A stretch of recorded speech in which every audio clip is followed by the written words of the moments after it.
Pourquoi cette expo? Parce qu'on me l'a demandé. Alors j'ai dit oui. C'est la médiathèque qui m'a dit on aimerait faire une expo autour de l'univers de la petite mort. J'étais très surpris parce qu'une expo de l'été dans une médiathèque où il y a plein d'enfants qui viennent avec le sujet de la mort, j'ai fait vous êtes sûr? Ils m'ont fait oui. Je fais, bah ok, voyons voir. Et puis bah voilà, tout s'est mis en place en quelques mois, 6 mois je dirais, quelque chose Ouais. comme ça. Et puis je suis très content.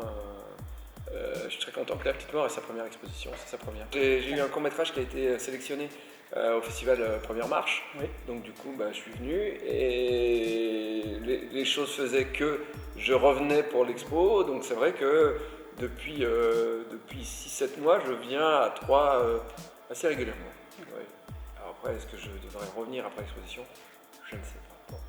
En fait, mon papa, en 2009, a fait un AVC et un infarctus en même temps.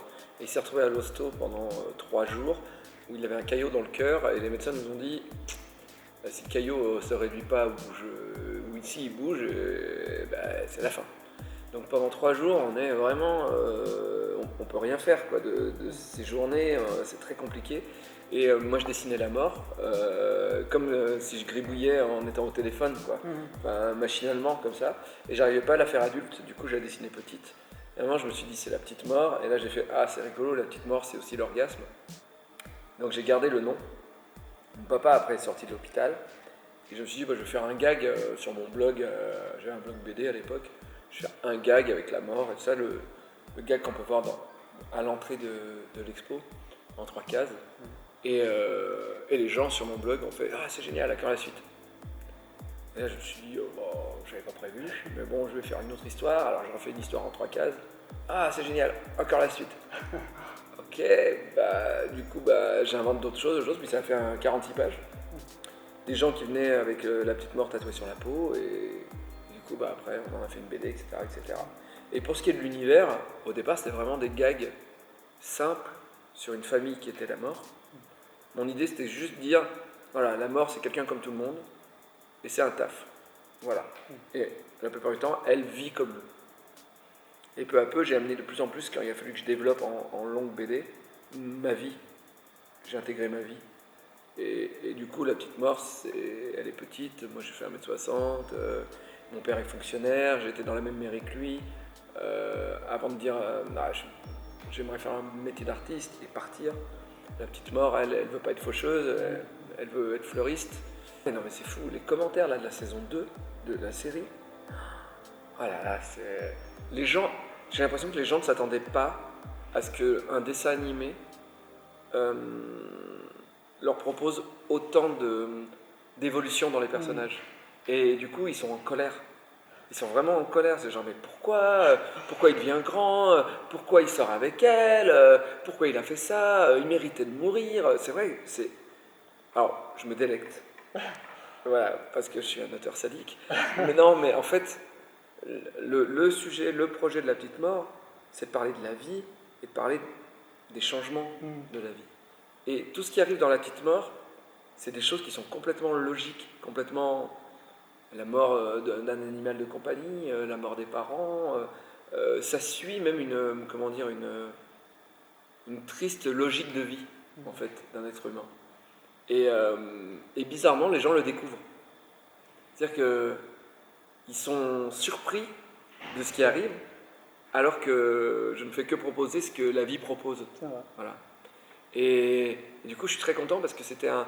Autant en bande dessinée, c'est un peu plus facile parce qu'on a 96 pages pour raconter une histoire. Autant dans un dessin animé de 10 épisodes par saison, de 4 minutes 30 par épisode, et en plus je dois faire rire. Oui. Ouais, c'était un enjeu difficile et on a réussi. C'est avec donc voilà et Loïc Lauréat, on a réussi à faire quelque chose. Je pense qui se tient parce que les gens pleurent ou les gens sont énervés. Évident, Oui, c'était évident. Je l'ai croisé plusieurs fois à Toulouse, en salon, au TGS par exemple, voilà. Et quand j'ai su que j'allais peut-être faire le dessin animé, avant même que ça soit signé, je lui ai dit si un jour je fais mon personnage en dessin animé, est-ce que tu accepterais de faire la petite mort? Elle me fait oui. Et puis quand ça s'est fait un an plus tard, elle me dit oui. Et elle est adorable. J'étais au téléphone avec elle, justement. Voilà. Et, elle est adorable, elle adore le personnage, elle est motivée, c'est ouf, cette femme, elle est ouf. Et puis oui, c'était un rêve de gosse. Enfin, moi, Dragon Ball, voilà quoi. Et pouvoir donner la voix de Sangoku à mon personnage, il y a. Ouais, c'est un rêve de gosse un peu. Voilà. J'avais même pas rêvé de faire un dessin animé, je rêvais juste de faire de la BD. Alors, déjà, qu'une BD devienne un dessin animé, c'est fou. Puis pouvoir avoir des voix comme ça. Puis là, c'est pas beau de tes surprises, parce que dans la troisième saison, le grand tout est joué par Benoît Alman, quand même, qui niveau voix en impose. Hein. Parce que je pense que Dieu est inutile. Je pense que aujourd'hui, c'est inutile de croire en Dieu. Voilà. Ça n'engage que moi. Voilà, ça n'engage que moi. Donc, quand j'ai voulu représenter un être divin, qui n'est pas Dieu, hein. Dans ma BD, c'est le grand tout. Hein. J'ai pas voulu mettre une religion plus ou moins en avant. Pour moi, je parle de la mort. Bon, la mort faisait que, vu qu'il y avait des âmes à faucher, forcément, il y avait un truc divin. Donc, mon truc divin, c'est le grand tout. Voilà. Et donc, quand je me suis dit, comment représenter quelque chose qui est inutile? Donc, j'ai cherché un objet très inutile. Et je me suis rappelé dans mon enfance avoir toujours vu une yaourtière Seb orange dans dans le placard de ma mère. Et je n'ai jamais vu s'en servir. Ou peut-être une fois. Et je me suis dit, ça c'est profondément inutile. Quoi. C'est tellement long de fabriquer ces yaourts que tout le monde va acheter un yaourt. Quoi. Et du coup, je me suis dit, bah, si Dieu était une yaourtière. Alors, la petite morte est née de deux choses. Une journaliste qui a lu La Petite Mort, le tome 1, a dit que c'était très bien, mais passéiste dans le traitement de l'homme et de la femme, et c'était loin d'être un album féministe, etc. Et j'ai été un petit peu piqué, j'ai fait, non mais enfin, surtout que moi je suis pas du tout macho, donc du coup je me suis dit, enfin, c'est n'importe quoi, et j'ai relu l'album.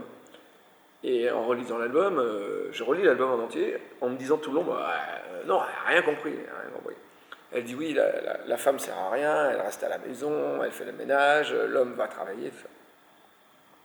Et à la fin, j'ai fait, mais enfin, je vois pas ce qu'il y a de macho, c'est exactement ce que j'ai vécu avec mes parents. Et là, je me suis dit, ah oui, en fait, du coup, je racontais ma vie, et en Ardèche, dans les années 80, oui, ma mère m'a élevé, elle avait arrêté de travailler pour m'élever, mon père allait au travail, ma mère faisait les choses de la maison, et en fait j'ai traduit ça en bande dessinée. C'est pour ça que la bande dessinée de La Petite Mort, il y a un truc, on n'arrive pas à la situer dans le temps, mais on a l'impression d'être plus dans le passé que dans le présent. Ouais. Les télés ne sont pas des écrans plats, on est sur un truc presque années 60, quelque part. Et effectivement, quand j'ai revu ça, j'ai fait ah oui. En fait, j'ai raconté mon enfance, mais c'est vrai qu'on pourrait croire que j'aimerais que j'imagine que le monde est encore comme ça aujourd'hui, alors que pas du tout. Et La Petite Mort, c'était un peu une réponse à cette journaliste, en fait. C'est tellement différent. J'avoue qu'en ce moment, je préfère faire les versus. Là, je suis sur le tome 4 de La Petite Mort. Ça me manque de faire les versus parce que c'est beaucoup plus rapide dans la fabrication. Oui. C'est très compliqué à accoucher du scénario. Mais dans le dessin, il n'y a pas de cases, il n'y a pas de trucs, c'est libre. J'ai l'impression d'avoir une liberté. La Petite Mort, là, je reviens au gaufrier, aux cases, aux trucs comme ça, et c'est dur. C'est dur de revenir. Mais j'ai envie de raconter l'histoire. Je sais où je veux aller, maintenant je sais ce que je veux raconter, je sais ce que je veux dire. J'espère que je vais surprendre les gens. Mais alors, il faut savoir que le tome 4 de La Petite Mort... C'est pour bientôt, par contre. Ah, ça, c'est pour bientôt. Donc, il faudrait que je le finisse. Ça se passe pendant La Petite Morte. D'accord. Voilà. Donc, ce sera un album qui va croiser les albums. On ne sera pas obligé d'avoir lu La Petite Morte. Mais les gens qui ont lu La Petite Morte pourront un peu se situer dans le temps. Easter egg. Ouais, c'est ça. Exactement. C'est-à-dire que le tome 3 de La Petite Morte devait finir. Et j'ai eu d'autres idées. Et là, le tome 4 sera, a priori, la vraie fin. Je suis juste comédien. C'est Studio Vrac qui ont remporté un Ulule dernièrement pour pouvoir faire une web-série.